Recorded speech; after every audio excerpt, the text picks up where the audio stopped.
দুনিয়াতে যত অদ্ভুত অদ্ভুত প্রশ্ন সব আপনি মুসা আলাইহিস সালামের মাথা থেকে পাবেন।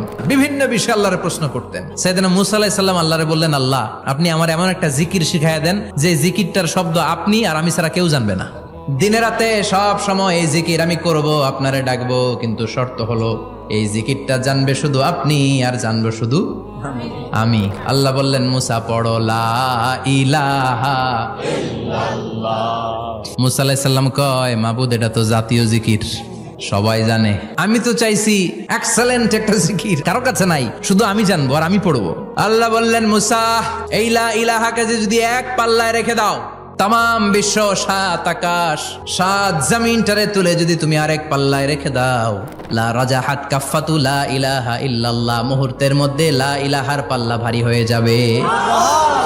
ও মুসা, তুমি যতই এক্সক্লুসিভ জিকির চাও, লা ইলাহার চেয়ে দামি জিকির আমার কাছে নাই।